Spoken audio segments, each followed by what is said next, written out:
Hi friends, welcome to Tamil Software. இந்த வீடியோவில் ஆட்டோகேடில் லேயர்னா என்ன, லேயர் ப்ராப்பர்ட்டிஸ்னா என்ன, ஒரு லேயர் எப்படி கிரியேட் பண்ணலாம், அதை எப்படி கஸ்டமைஸ் பண்ணுறதுன்னு பார்க்கலாம். ஸோ லேயர் அப்படிங்கிறது நான் ஒர்க் பண்ணுற ப்ராஜெக்டில் க்ரியேட் பண்ணுற ஆப்ஜெக்டை வந்து இண்டிவிஜுவலாக நம்ம லேயர் க்ரியேட் பண்ணிக்கலாம். அது ஒரு ஸ்கோப் மாதிரி. அதை எப்படி க்ரியேட் பண்ணுறதுன்னு பார்க்கலாம். ஸோ ஃபஸ்ட்டு லேயர் க்ரியேட் பண்ணுறது டேரெக்டாக லேயர் ப்ராப்பர்ட்டிஸ்னு ஒன்று இருக்குது பார்த்தீங்களா, இங்கேயும் க்ரியேட் பண்ணலாம். அப்படி இல்லைன்னா லேயரோட கமெண்ட் வந்து LA இல்லையான்னு டைப் பண்ணிவிட்டு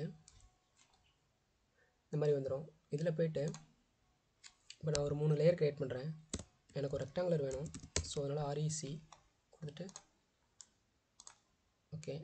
நெக்ஸ்ட்டு ஒரு சர்க்கிள், இன்னும் ஒரு ட்ரையாங்கிள். ஸோ மூணு லேயர் க்ரியேட் பண்ணிட்டேன். க்ரியேட் பண்ணிட்டு க்ளோஸ் பண்ணிடுறேன். இப்போ அந்த 3 ஆப்ஜெக்டையுமே நான் இங்கே ட்ரா பண்ணுறேன். REC கொடுத்து ஒரு ரெக்டாங்குலர் க்ரியேட் பண்ணுறேன். அடுத்து C கொடுத்து ஒரு சர்க்கிள், அடுத்து பாலிலைன் கொடுத்து ஒரு ட்ரையாங்கிள் ட்ரா பண்ணுறேன். ஓகே, இப்போ 3 ஆப்ஜெக்ட் நான் க்ரியேட் பண்ணிட்டேன். இந்த 3 ஆப்ஜெக்ட்டுக்கும் அந்த 3 லேயரை செட் பண்ணுறேன். இப்போ இந்த ரெக்டாங்குலர் கிளிக் பண்ணுறேன். கிளிக் பண்ணிங்கன்னா ரெக்டாங்குலர்னு வரும். நம்ம க்ரியேட் பண்ண லேயர் அதை செலக்ட் பண்ணிக்கோங்க. ஸோ அதே மாதிரி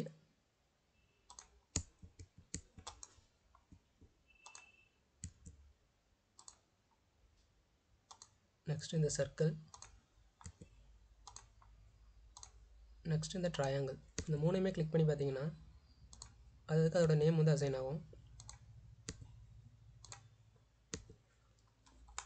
ஓகே, ஸோ இப்போ இது 3யுமே நான் மல்டிபிள் டைம்ஸ் காப்பி பண்ணிக்கிறேன். காப்பி, சரி. சேம் சர்க்கிள்,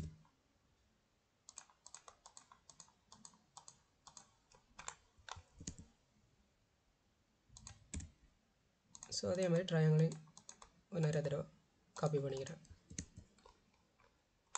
சரி, இப்போது நான் அந்த லேயர் போயிட்டு எனக்கு வந்து இப்போது ரெக்டாங்குலர் மட்டும் தான் தெரியணும், சர்க்கிளும் ட்ரையாங்கிளும் தெரியக்கூடாது. அப்படின்னா போயிட்டு இந்த ட்ரையாங்கிளையும் சர்க்கிளையும் நான் வந்து ஃப்ரீஸ் பண்ணிக்கிறேன். இதான் ஃப்ரீஸு. கிளிக் பண்ணிங்கன்னா ஃப்ரீஸ் ஆகிடும். அகைன் வேணும்னா எனேபிள் பண்ணிக்கலாம். இப்போ 3யுமே டிஃப்ரென்ஷியேட்டாக காட்டணும்னா கலர் கூட சேஞ்ச் பண்ணிக்கலாம்.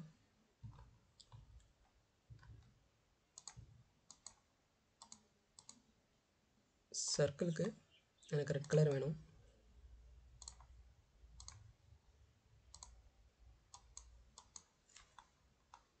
ட்ரையாங்கிளுக்கு எனக்கு க்ரீன் கலர், ரெக்டாங்கிளுக்கு எனக்கு ப்ளூ கலர் வேணும்.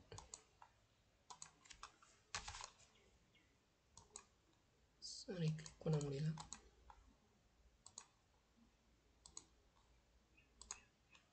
இப்போ இந்த மாதிரி டிஃப்ரென்ஷியேட் பண்ணிக்கலாம். ஸோ இதை இப்போது நான் ரெக்டாங்குலரில் லாக் பண்ணி வச்சிட்டேன்னா அதை என்னால் கஸ்டமைஸ் பண்ண முடியாது. இப்போ நான் செலக்ட் பண்ணுறேன், எல்லாத்தையும் காப்பி மூவ் பண்ணுறேன். கிளிக் பண்ணி மூவ் பண்ணேன்னா என்னோடய ரெக்டாங்கிள் மட்டும் மூவ் ஆகாமல் அப்படியே இருக்கும். நீங்கள் ப்ராஜெக்ட் யூஸ் பண்ணுறீங்கன்னா அதோட ஆர்கிடெக்சர் ஃபைலை இந்த மாதிரி க்ரியேட் பண்ணி நீங்கள் லாக் பண்ணி வச்சுருக்கீங்கன்னா அது எந்த இதுவுமே மூவ் ஆகுது. அதை நீங்கள் பேஸ் பண்ணி அதை நீங்கள் வந்து மாடல் க்ரியேட் பண்ணலாம். ஸோ அதுக்கு இது ரொம்ப ஹெல்ப்ஃபுல்லாக இருக்கும். ஸோ இதில் நிறைய ஆப்ஷன் இருக்குது. ஜஸ்ட் இதை நீங்கள் ஆன் ஆஃப் பண்ணிக்கலாம். நான் ஆஃப் பண்ணிக்கிறேன்.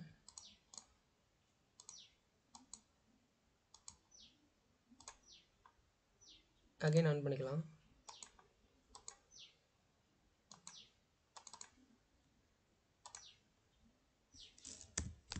ஸோ இதுதான் லேயரோட பர்பஸ். ஜஸ்ட் இல்லைன்னு கொடுத்தீங்கன்னா ஆகும். உங்களுக்கு தேவையானதை நீங்கள் வந்து கஸ்டமைஸ் பண்ணிக்கலாம்.